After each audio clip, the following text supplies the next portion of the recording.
Okay, lots to do, not as much time, so we will get started here. This chart has been subtly changing each week as we update the chapters. We're moving slower and slower through the book.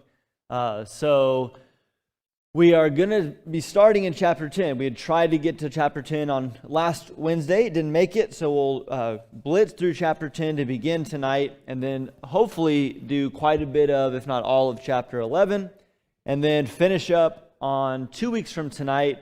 Next week we will have a singing, the Wednesday before Thanksgiving, typically with people gone and other people in town. We just do a singing and prayer type of service. And so our last class will be 2 weeks from tonight, the 30th of November. Okay, the book of Daniel, in terms of its structure, we've seen this over and over and over again. And I do want to make one point, if we haven't made it before. You know, if you're like me, which most of you probably are not, you know, there's kind of a geekiness when it comes to the structure of various books, right? How do you outline it? You know, the chiasms that we've talked about, all that's kind of nerdy and not very interesting to everybody, and hard sometimes to say, like, well, what's the point of knowing what the structure is, or if there's a chiasm or not, or whatever. But in the book of Daniel, we have highlighted this interesting feature in which there's this middle section of the book that is written in a different language. It's written in Aramaic. And we've suggested that because it's in a different language, which is a more universal language, more broadly understood than Hebrew, then perhaps, even if it's just a stylistic move by the author, that would indicate the theme of that section is more universal. We've talked quite a bit about that. God rules in the nations of men. The stories in that section are about, you know, the various kingdoms of earth that God is kind of shuffling through, and the world leaders that he raises up and brings down, and all of that. Lessons that all nations everywhere need to take heed to. But this last part of the book, switching back to Hebrew, has a more particular focus. This is for the Jewish people themselves. And particularly, the message is about how God is going to take care of them. He's going to preserve them because they are his special covenant people. Now, here's the point I wanted to make tonight. Because last week, we saw a very difficult, confusing passage at the end of chapter 9 with the 70 weeks, in the 1 week and 62 weeks and another week or whatever it is, okay? Very confusing, very hard to know what to do with. Tonight we're going to get into another very confusing passage, okay, with a lot of stuff going on that we're just going to, I don't really know what's going on exactly, okay? Especially in passages of the Bible that are difficult to understand, this kind of thing can be very helpful. Because if you know the main point, if you know the overall theme of a section or of a book, then you at least have that to hold on to when you're, drowning or floating through the deep waters. You can say, I'm not sure what's going on in Daniel 9, but I know that this section of the book is about how God takes care of his people, or same in Daniel chapter 10 or 11 or 12 or whatever. And that can help when there's things that are confusing, to at least know that much and to help use that to make some sense, kind of like a lens by which to see some of the stuff in the text and maybe clear some things up for you.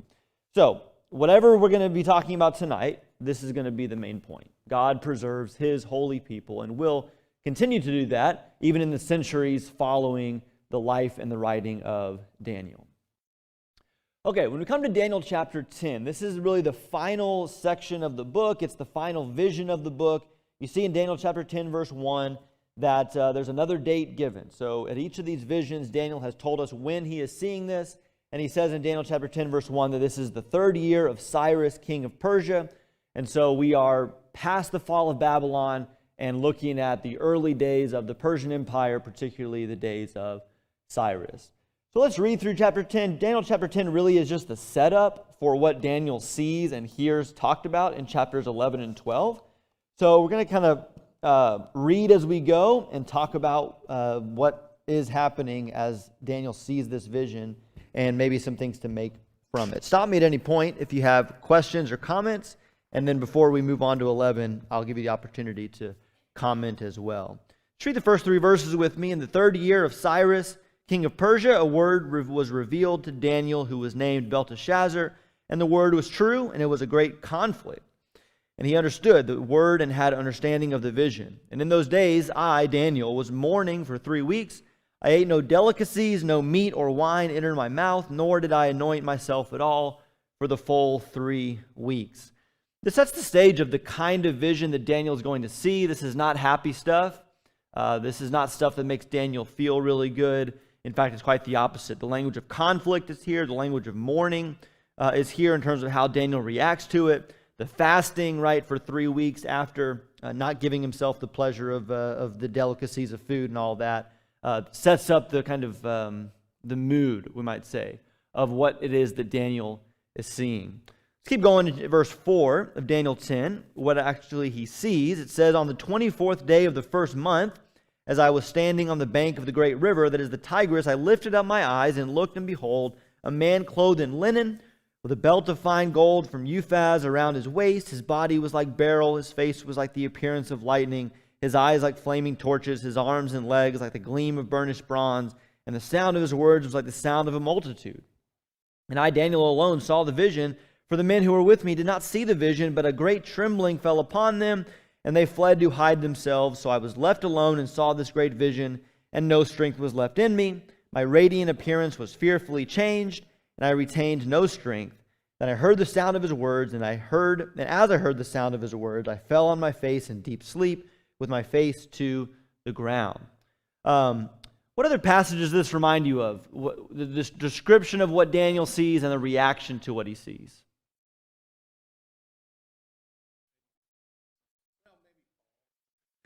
There's a definite connection to Paul, especially the weird detail where it says the people around him knew something was going on but couldn't see the particular vision, right? So there's Saul on the road to Damascus, okay? What other passages does this remind you of? Other stories? There's one we've done fairly recently.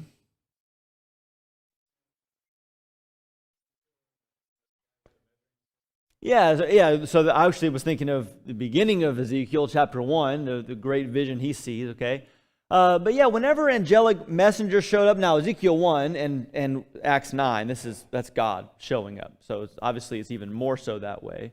There's also a lot of similarities between Daniel 10 and Revelation 1 when the Apostle John sees Jesus, the glorified Jesus, there.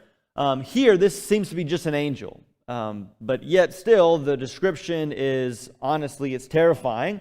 It's amazing. It's not cute and cuddly. It's, scary and an expression of great power. And Daniel's reaction is justified, right? Falling on his face, much like Ezekiel did and John does and Paul does. That's what happens when people actually see the other side, so to speak. Whenever they see the curtain pulled back and see a heavenly being, this is their reaction, right? So Daniel falls on his face as if he is in a deep sleep. Okay, and then in verse 10, it says, behold, a hand touched me and set me trembling on my hands and knees. And he said to me, O Daniel, man greatly loved, understand the words that I speak to you and stand upright, for now I have been sent to you. And when he had spoken this word to me, I stood up trembling. Then he said to me, fear not, Daniel, for from the first day that you set your heart to understand and humbled yourself before the Lord your God, your words have been heard, and I have come because of your words. We talked about some of this in chapter 9, which records Daniel's prayer, and then after that, Gabriel shows up and says, as soon as you started praying, I came. I was sent to you. Okay, and you see that same sort of idea here, that there is a heavenly response to Daniel's seeking of God, of his praying to God. But notice verse 13. So the angel is saying, hey, from the first day, we've here in the heavenly realm, right? We've been responding or been started to respond to your pleas, to your seeking. But verse 13, notice what he says. The angel says, the prince of the kingdom of Persia withstood me 21 days, but Michael, one of the chief princes, came to help me, and I was left there with the kings of Persia and came to make you understand what is to happen to your people in the latter days, for the vision is yet to come. Okay, I can't explain this to you, right? What does the angel mean when he says, we were coming, I was coming, but, the prince of Persia, right, came and, opposed me. I was delayed. I don't know what that means, okay? This passage and some other passages, there's speculation here, okay, grain of salt. There may be this and other passages give evidence to this idea that each of the nations of the earth, there is some kind of heavenly being or spiritual force that kind of, represents that nation, stands in for that nation, and there's this kind of conflict going on in the heavenly realm. Whether it's that or something else, I think we should all take seriously what Paul says, right, in the book of Ephesians, when he says that our battle is not against flesh and blood, but against, and listen to these, the rulers, the authorities, the cosmic powers over this present darkness, against the spiritual forces of evil in the heavenly places. That's real stuff, okay? Whoever the prince of Persia is, whatever these rulers and authorities are, they're real. And they're part of the conflict. They're part of the whole big picture. And so in Daniel's case, he has a prayer that God is answering, but there's a delay because of the unseen spiritual conflict, right? And who knows, maybe that continues to happen in our life, right? We pray for something, but there's a delay. We should keep asking, right? And Daniel gives us a good example of that as well. Okay. Also notice in verse 14 that we read that we're told the scope of these visions, the main scope at least, the primary scope in verse 14 is this is about the Jewish people, Daniel's people, and we're told that it is for the latter days or days yet to come, right? That's a phrase that has some flexibility in the Old Testament. This phrase here, the latter days, does not have to mean even the Messiah. It doesn't have to mean the end of the world. It really can just mean days that are still coming, right? In a while or in a long time, okay? Or in a time to come. So this vision that Daniel's seeing is about God's people, the Jews, in a day yet to come, in the latter days, okay? All right, verse 15 continues the reaction, right, of Daniel. He spoke to me according to these words. I turned my face toward the ground and was mute. Behold, one in the likeness of the children of man touched my lips. Then I opened my mouth and spoke. I said to him who stood before me, O my Lord, by reason of the vision, pains have come upon me. I retain no strength. How can my Lord's servant talk with my Lord? For now no strength remains in me, Daniel says, and no breath is left in me. And then verse 18, again, speaking of this unseen spiritual conflict. Again, one with having the appearance of a man touched me and strengthened me, and he said, O man greatly loved, fear not. Peace be with you. Be strong and of good courage. As he spoke to me, I was strengthened and said, Let my Lord speak, for you have strengthened me. Then he said, Do you know why I have come against you? But now I will return to fight against the prince of Persia. And when I go out, behold, the prince of Greece will come.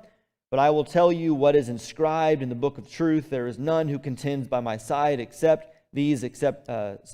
none who contends by my side against these except Michael, your prince. And then 11 verse 1, finishing that out. As for me, in the first year of Darius the Mede, I stood up to confirm and strengthen him. Okay, this last little bit here, again, you see this idea. There's the prince of Persia, who seems to be kind of the main opposition, but then after him is going to come the prince of Greece. So whatever that means, whatever those kind of beings are or represent, we know also that these things that Daniel is seeing and hearing are about Persia and Greece. And we've seen that before. Back in chapter 8, remember the ram and the goat represented Persia and Greece, the next two coming kingdoms. Okay, any questions or comments on chapter 10? I know that was intentionally fast. So, yeah, Brian. Are the two spiritual beings in verse 4 and verse 16 different? I don't think so. The second one, Lord, and the first one, he does not. And the first one's not given this glorious image. This one's called the resemblance of a man. One like the Son of Man, yeah. I don't know. That's really the real answer. I just say yes because I was understanding them to be the same, but I could be wrong about that. Yeah.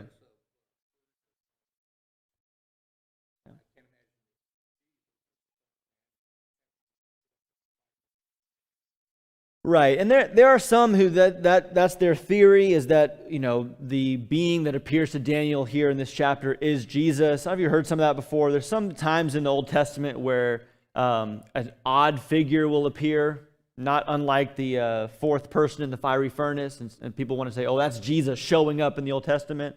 I'm not huge on that, and I'm not big on that here, but it could be. I'm not opposed to it, obviously.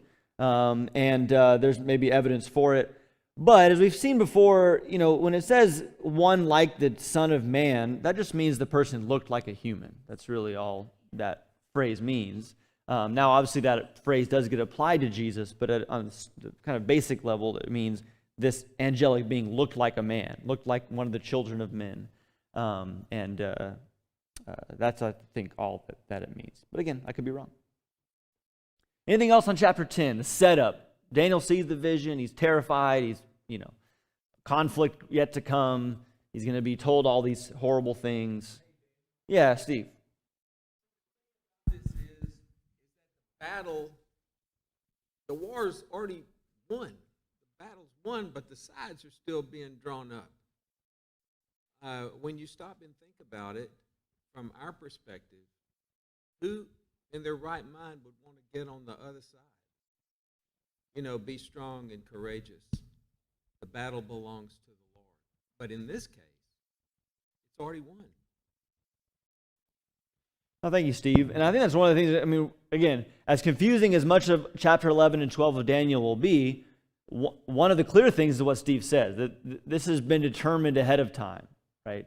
And if God knows all of this ahead of time, and these things are determined ahead of time, the victory's won, right? Then yes, to Steve's point, then all that's left for us to decide is, are we going to get in line or continue to futilely oppose the God of creation? Okay. So this vision that's going to be, terrifying and difficult and about God's people in days yet to come and going to have to do with Persia and Greece and all that, that's what's told to us in Daniel chapter 11 and into Daniel chapter 12. So let's talk about what it is that we're going to see. And we're not going to read the whole chapter, but let's talk about some general things to begin with. Okay, Daniel chapter 11, and you can lump 12 in there as well, but especially Daniel chapter 11. I put confusing and unfamiliar here. I could modify that and say this may be one of the most confusing and one of the most unfamiliar chapters in all the Bible. Okay, it's just hard and it's weird, and the stuff that it's describing is stuff that we don't really ever study or talk about or learn about. That is the intertestamental period, the history of the Jewish people between the end of the Old Testament and the beginning of the New Testament. Okay, so that's unfamiliar to us. It's hard to even decipher what's being talked about in chapter 11 of Daniel, so it's weird. And, we might, Michael mentioned this with chapter 9 last week, you might read it in your daily Bible reading, but you're probably not getting a whole lot out of it. It's kind of the idea, right? But here's kind of the irony of it, or I don't know if it's sad or if it's just interesting. As much as all that is true for us, Daniel chapter 11 is perhaps the most amazing testimony to the inspiration of Scripture in all the Bible. It's unbelievable. What you have in Daniel chapter 11, once you kind of could see it's described and read through the history and compare it with what's being said, you have here the most detailed predictive prophecy in all of the Old Testament. Okay, won't do a whole spiel on this, but prophecy in the Old Testament is oftentimes fairly general. And then it ends up being, fulfilled. And once it's fulfilled, you can say, oh, that's what that was talking about. But every so often, God, shows off. Okay. In fact, in the book of Isaiah, he says he's going to do that. In Isaiah chapter 44 and 45, he says, hey, watch this. You don't think I'm the God that knows what's going to happen before it happens? There's going to be a guy named Cyrus, right? This is 150 years before the guy's even born. And he's going to be the emperor of a different kingdom. But God says the guy's name will be Cyrus. And he is going to send the Jews back home from captivity. Okay, so that's really cool. That's one name of one guy that's predicted 150, 200 years before it happens. Daniel 11 is like a ton of detailed history over centuries. Okay, it takes the next so from Daniel's life, right? He's living here 539 when Babylon's fallen. It takes the next 300, 400 years of Jewish history and gives all this detail about who's going to rise up and who's going to fall and how that's going to happen, where the conflicts are going to be, what's going to happen in Jerusalem, okay? It's just astounding. In fact, it's so accurate, it's so amazing that a lot of critics, a lot of skeptics out there say this can't be real, right? This can't be real prophecy, okay? And their theory is that, well, this had to have been written after the events happened. By the way, when people say that, what are they admitting about? That it's historically accurate. Isn't that amazing? They say, well, it has to be written after. Why? Because it's historically accurate, okay? But they say, well, it couldn't have been prophesied ahead of time, okay? It must have been written after these things, so maybe 160s, looking back on the time of the intertestamental period, we call it that. And they, then this person acted like they were Daniel writing prophecy. Okay, like Back to the Future, right, where he goes and gets all the, World Series champions and goes back and bets on them or something. That's what they say, okay, because they refuse to admit that there could be real prophecy, and this prophecy is so amazing they have no choice. There's a lot we could say about this, and a lot of it is, in the weeds, as you can imagine. But I will say one thing, because I actually was at a conference or a study last week with a bunch of preachers. We talked about Daniel, and we talked about some of this with the dating of the book of Daniel. And, we were talking about how I wasn't, they were, they're the experts. They were talking about how there's just a lot of strong evidence to support that Daniel was written by the person Daniel ahead of time, and that all these are prophecies, and these prophecies do come true. And one of the things that now you can kind of hold on to is the Dead Sea Scrolls. The Dead Sea Scrolls are a collection of manuscripts, of writings that are found by the Dead Sea, surprisingly. And they kind of range, but the date for the manuscripts of Daniel of the Dead Sea go back as far as 120 BC. But Daniel is in the Dead Sea Scrolls as one of the Old Testament books. It's in the collection. It's in the group. Okay, and so that's pretty firm evidence, because if by 120 BC, the people of the Dead Sea, in the Dead Sea community, the Qumran community, they had the book of Daniel, that means that it had to have been around long enough by that point for them to have accepted it as part of the canon of the Old Testament Scripture. It couldn't have been written like just a few years before, and they already said, oh, this is one of our books.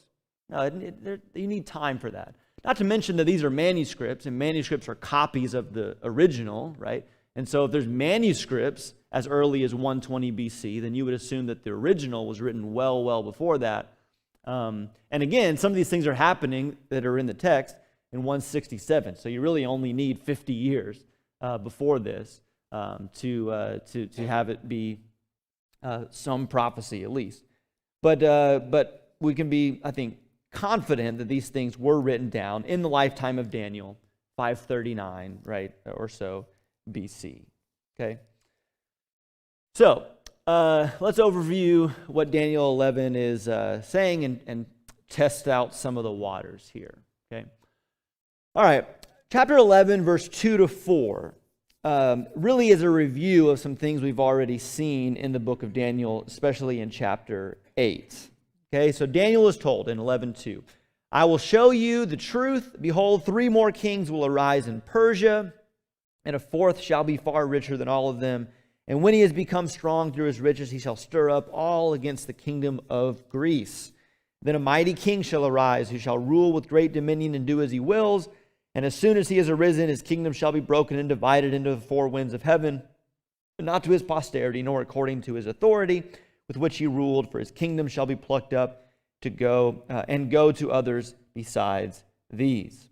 Okay, we've seen this before, right? Persia is going to continue, and then after Persia will be the Greeks, and the Greeks are going to have this one awesome king, Alexander the Great, and then his kingdom will be divided into 4. That's been said several times in the book of Daniel already. I will point out, just in terms of connections, that when the angel tells Daniel there'll be 3 more kings of Persia and then a 4th one will be really powerful, that 4th king is also in the Bible. That's the Ahasuerus or Xerxes from the book of Esther. And it's Xerxes that's going to attack the Greeks and kind of make them mad, prompting the Greeks to retaliate 100 or so years later. And Alexander the Great will conquer the Persian Empire. And once he reaches the height of his power, he will die and his kingdom will be broken up into 4. So then the next several verses in Daniel 11 from 5 to 20 talks about what happens after Alexander's death, how there are different kings that arise kind of in this region. And I'll show you that in just a second. Over and over again in this chapter, it talks about the king of the north and the king of the south. Okay, they're different kings, but it's always the king of Syria in the north or the king of Egypt in the south. Okay, so multiple people, but they're wearing the same hat or sitting on the same throne. So over and over again, we're talking about the king of the north does this, the king of the south does this, and that continues throughout the chapter. But really the focus of this chapter is on verses 21 to 35 and the rule of a guy named Antiochus IV or Antiochus Epiphanes. And he is also already been mentioned back in chapter 8 as the little horn who will do horrible things to God's people. And as I said, really in this final section of Daniel, this is, I think, the main focus and what the readers of the book are being prepared for. Okay? So let me show you how some of this works. Here's your map. And all of this is the territory that Alexander conquered. And then he died at age 33. And these 4, there's 5 here, but leave this one out, antagonists, okay? And these other 4 names are the 4 commanders, the 4 dynasties that pop up in various parts of this kingdom that once belonged to Alexander. These over here don't matter, right? These over here do matter. And in this chapter, we talk about the king of the north, who is of the Seleucid dynasty. The kings are either called Seleucus or Antiochus or Antiochus. They don't get very creative with names. And then in Egypt, the Ptolemies are always called Ptolemy, and that's who's referred to as the king of the south. Now, just looking at this map, why do you think it's these 2 kings that are the focus and get talked about so much in the book of Daniel?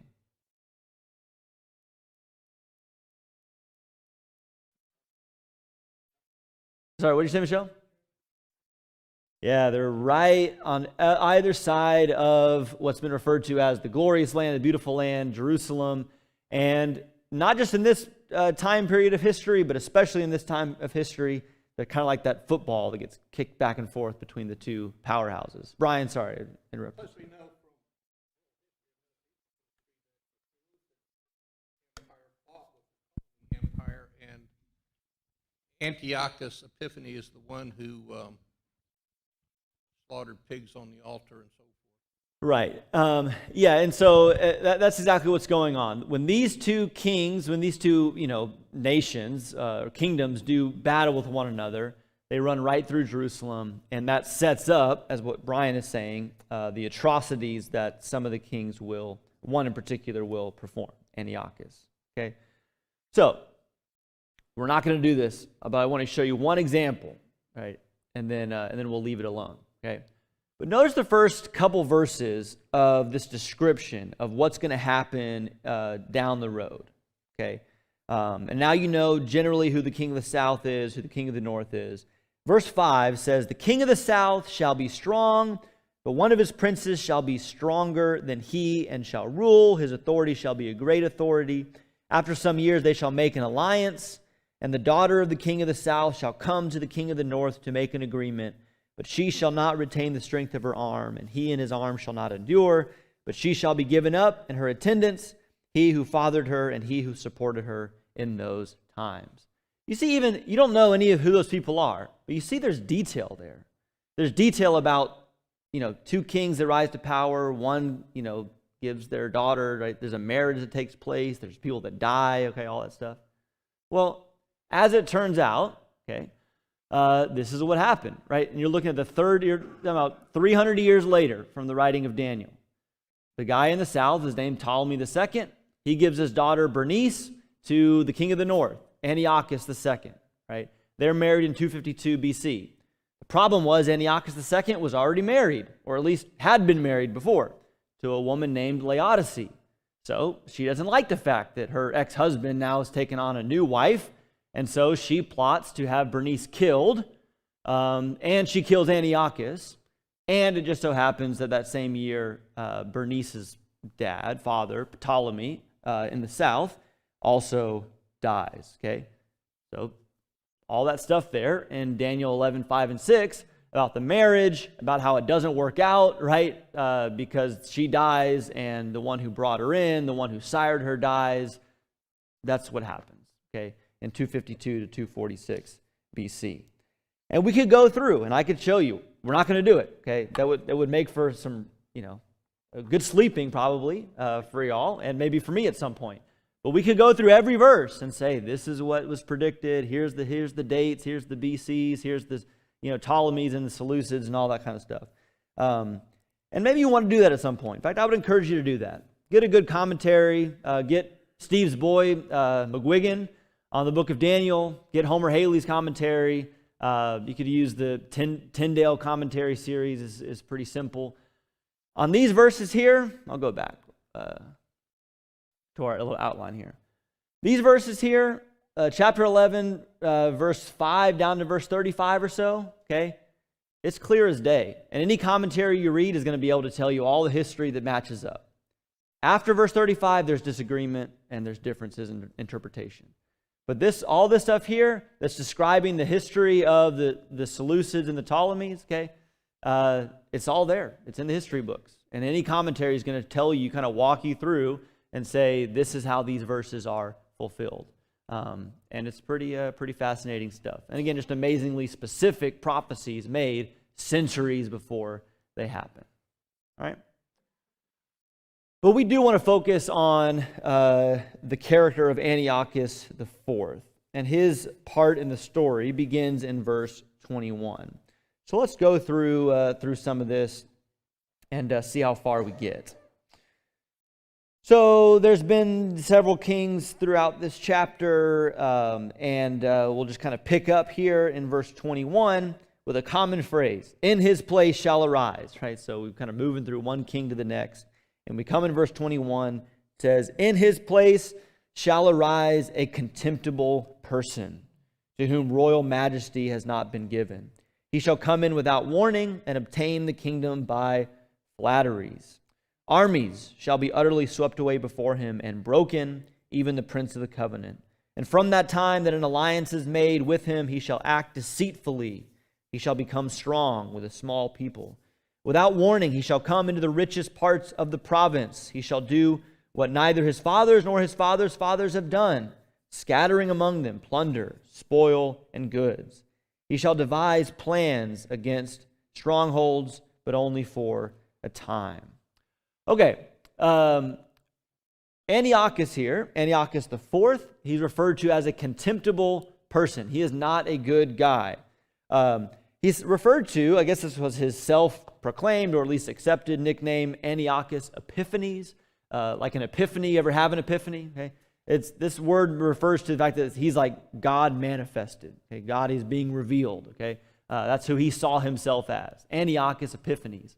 By the way, the Jews, not to his face, called him Antiochus Epimanes, which means madman or crazy person, okay? Because he was that too. But you see the level of pride even in the name that he takes on for himself. But he is called a contemptible person, okay? Verse 22 says that he breaks armies, or he sweeps away armies and breaks them, and has broken the prince of the covenant, okay? There's some debate about this, but I think it's pretty safe that the prince of the covenant in verse 22 is Onias III, who was the high priest in Jerusalem at the time. And one of the things that happens, this is historical fact here, whether this is referring to it or not, it's relevant. But what happens in this time period of Antiochus is that Onias is the rightful high priest. Remember, son of Aaron, right? That's how the high priest was determined. Well, Onias is the rightful guy. But Jason, his brother, comes along and goes to Antiochus and says, hey, I'll pay you and you make me high priest instead. Antiochus says, great. It's a win-win all around. So Onias is out of the job and Jason is made the high priest in his place. Now, what do you think would happen after that move there? Anybody want to predict what would happen next? One guy bribes, the king for the job of high priest. But what if somebody else comes along and says, hey, I got more, how about me, Well, yeah, that's what happens. A guy named Menelaus pays for the position. And from this point on, the office of the high priest is corrupted by bribery and by kind of, political, we'd say, prostitution with the authorities, whether the Greeks or the Romans. You see some evidence of that, by the way, in the New Testament, in the stories of Jesus and Paul. But this is where that starts here, okay? The text, as we read, describes Antiochus' rise to power. He becomes great. He plunders, he spoils, he builds up his riches, okay? And he takes on those kings of the south. So verse 24, we read that. He spoils, plunders, devises plans against strongholds. Verse 25, he shall stir up his power in his heart against the king of the south with a great army, and the king of the south will wage war with an exceedingly great and mighty army, but he shall not stand, for plots will be devised against him.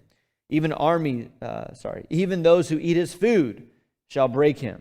His army shall be swept away, and many shall fall down slain. And as for the two kings, their hearts shall be bent on doing evil. They shall speak lies at the same table, but to no avail, for the end is yet to be at the time appointed. He shall return to his land with great wealth, but his heart shall be set against the holy covenant. He shall work his will and return to his own land. So he goes down to Egypt. He beats up on the king of the south, the Ptolemy that's down there at the time, gains a lot of spoil from it. On his way back home, if you can remember that map, traveling back through the Holy Land up to Syria, his home, it says that his heart is turned against the Holy Covenant. Right? So we're alerted here now to this prejudice, might be a word we use, this contempt that Antiochus Epiphanes has for the Jewish people. Okay, where does that come from? I don't know. Okay, but he has it. His heart is set against the Holy Covenant and against the holy people. So notice what happens in verse 29 and 30. It says, at the time appointed. By the way, that kind of language has been showing up a lot. Verse 27, at the time appointed. Verse 29, at the time appointed. These people are doing their thing, right? Attacking and campaigning, all this stuff. Who's in charge of what's going on here? Okay, it's God. He appoints the times. He says, this is going to happen, but at this time, something else is going to happen. Or this will happen, but only for these many years, right? So verse 29, at the time appointed, he shall return and come to the south. So he's back down into Egypt, Antiochus.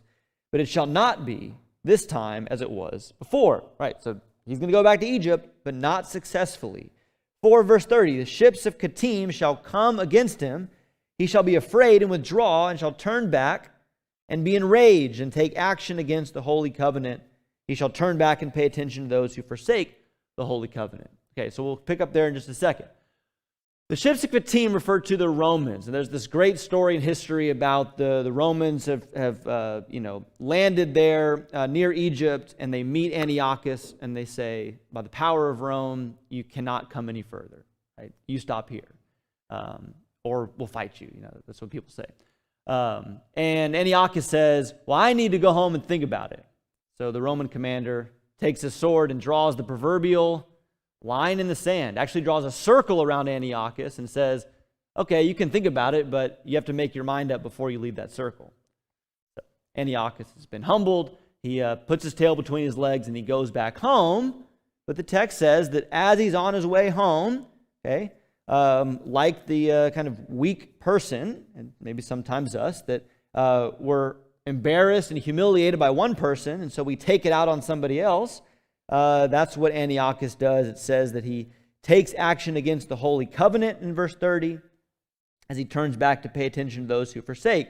So verse 31, notice what it says he does against the Jewish people. Forces from him shall appear and profane the temple and fortress, shall take away the regular burnt offering. They shall set up the abomination that makes desolate. He shall seduce with flattery those who violate the covenant. But the people who know their God shall stand firm and take action. And the wise among the people shall make many understand, though for some days they shall stumble by sword and flame, by captivity and by plunder. Okay. Brian alluded to this earlier. We said some of this when we were covering chapter 8. Antiochus is infamous. You could read it in the histories of Josephus. Some of the other Roman or Greek historians record this. Antiochus set up an idol of Zeus in the temple. He sacrificed a pig on that altar, right? That's an unclean meat. Sacrificed in the temple of Yahweh, sprinkling the blood of the pig all over the sanctuary. Every month on his own birthday, they would sacrifice a pig in the sanctuary. He forbade mothers from circumcising their kids. He hunted down anybody that had a copy of the Hebrew Scriptures and had them killed. This was a time of horrible, maybe the worst time, of religious persecution for the Jewish people right there in their hometown, as Antiochus was putting the screws on them there in Jerusalem. And notice the language in this text about the persecution leading to a decision to compromise or to not compromise. Okay? And there are many that compromise. There are many that give in. There are many that stop circumcising their kids. There are many that actually reverse the process of circumcision to become more Greek.